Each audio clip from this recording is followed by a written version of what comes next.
అట్లాంటివి డ్రీమ్స్. కానీ ఎక్కువ మంది వాళ్ళ యొక్క డ్రీమ్స్ని చంపేశారు. ఓకే, అండ్ ఇంకా వేరే వాళ్ళ డ్రీమ్స్ గురించి మాట్లాడితే నవ్వుకుంటాము. మన మీద కూడా చాలామంది నవ్వుకుంటారు. సో నవ్వుకుంటే ఏం పర్వాలేదు, ఓకే, వాళ్ళకి తెలియదు. సో మనకు తెలుసు డ్రీమ్స్ ఎట్లా ఉండాలంటే పర్సనలైజ్, నాది ఉండాలి, అది చాలా ఇమోషనల్ ఉండాలి, సూపర్ఫిషియల్ ఉండకూడదు, మీద మీద కాదు. సో అది అది గుర్తు రాగానే మన లోపల ఒక భావన రావాలి, రోమాలు లేచి నిలబడాలి. సో వెస్టీజ్ ఎందుకు చేయాలి అనుకుంటే దీని గురించి చేయాలి. ఓకే, డ్రీమ్స్ గురించే వెస్టీజ్ చేసేది ఉన్నది. మనం ఇప్పుడు ఏదైనా పని ప్రపంచంలో జరుగుతున్నదంటే కళల గురించి జరుగుతున్నది. అది మీరు జాబ్లో ఉంటే మీరు మీ బాస్ కళలు గురించి పని చేస్తున్నారు, లేకపోతే గవర్నమెంట్ జాబ్లో ఉంటే మీరు గవర్నమెంట్ కళల గురించి పని చేస్తున్నారు. కానీ పని అయితే కళల గురించే అవుతుంది. సో కళల గురించి పని చేయాలంటే అది మన కళల మీద మనం పని చేస్తే మంచిగా ఉండాలా? సో మన గురించి మనం చేసేది ఉన్నది. ఏదైనా కొత్తగా డిఫరెంట్గా మనము భిన్నంగా మనకు కావాలి అనుకుంటే భిన్నంగా ఆలోచించాలి, భిన్నంగా పని చేయడానికి తయారు ఉండాలి, అది విజువలైజ్ చేయాలి, ఊహించాలి దాని గురించి రోజు. సో ఇంకొకటి మనము ప్రాక్టికల్గా నార్మల్లీ మనం చూసుకుంటా ఉంటే ఓకే, మన కళ్ళు మూడ్చుకుంటే మనకు మన కళ్ళు కనబడాలి, మన డ్రీమ్స్ కనబడాలి. అందు గురించి మనం రాసుకోండి అని అంటాం, short term dreams, long term dreams.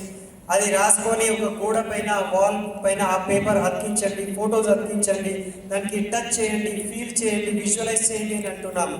ఎందుకంటే ఈ కళలు మనం చూస్తేనే మన లోపల ఫైర్ వస్తుంది.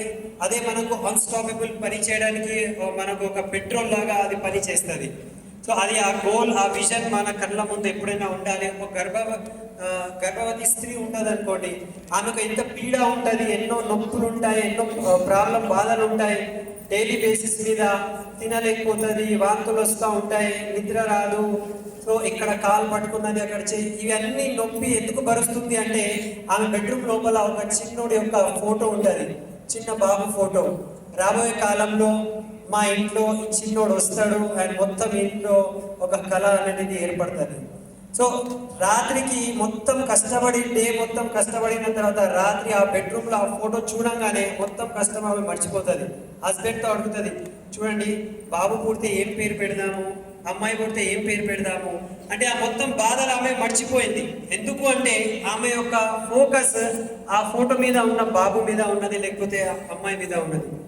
సో మనం కూడా మన డ్రీమ్స్ మీద ఫోకస్ పెట్టాలి, అందు గురించి మనం రాయాలి. చాలా మంది రాయరు, నాకు తెలుసు కదా, నా మైండ్లో ఉన్నది కదా, నాకు గుర్తుంటుంది అని అంటారు.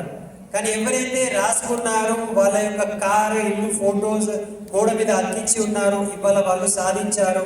అండ్ ఎవరైతే నాకు గుర్తు ఉంటుంది అని మైండ్లో పెట్టుకున్నారో వాళ్ళ కారు, వాళ్ళ ఇల్లు ఇవాళ లేదు, వాళ్ళ కార్స్ షోరూంలోనే ఉండిపోయింది. సో దశరథ్ మాంజీ గురించి ఇప్పుడే మనకు పురుషోత్తం కుమార్ సార్ బిహార్ నుంచి చెప్పారు. సో ఒక దశరథ్ మాంజీ అనే వ్యక్తి వాళ్ళ భార్య ఆ కొండ నుంచి దాటి వెళ్ళలేకపోవడం వలన ఆమె దారిలో నుంచి చనిపోయింది. సో ఆ మొత్తం ఒక కొండనే అతను చేతులతో మొత్తం అతను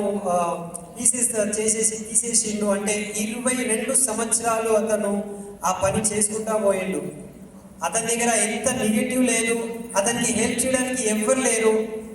ఓకే, అక్కడ అప్లైన్ లేదు, సిస్టమ్ లేదు, అతను ఒక్కడే ఉన్నాడు. ఎవ్వరు అతనికి వచ్చి నువ్వు మంచి పని చేస్తున్నావు అని కూడా చెప్పలేవు. ఉల్టా నువ్వు బాగాలేకపోయినావు, నువ్వు పిచ్చోడైపోయినావు అని అనేవాళ్ళే ఉండే. కానీ అతనికి డ్రీమ్ మీద ఎంత స్ట్రాంగ్ పవర్ఫుల్ డ్రీమ్ ఉండే అతనిది. 22 సంవత్సరాలు అతను ఆ పని మానలే, కంటిన్యూస్గా పని చేసిండు. సో ఇవాళ కూడా మళ్ళీ మనము ఇవాళ రాత్రి వెళ్ళి మన డ్రీమ్స్ని మళ్ళీ మనం రివైజ్ చేయాలి, మళ్ళీ రాసుకోవాలి. ఎందుకు నేను వెస్టీజ్ చేస్తున్నా, ఎందుకు నేను స్టార్ట్ అయినా, ఇక్కడ ఏం నేను సాధించేది ఉన్నది. మళ్ళీ ఇంకొకసారి మనం గోల్స్, డేట్ రాసుకొని అది మన గోడ మీద అతికించేది ఉన్నది అని చెప్తున్నాను. ఇదే మనకు స్పీడ్గా పని చేయడానికి సపోర్ట్ చేస్తుంది.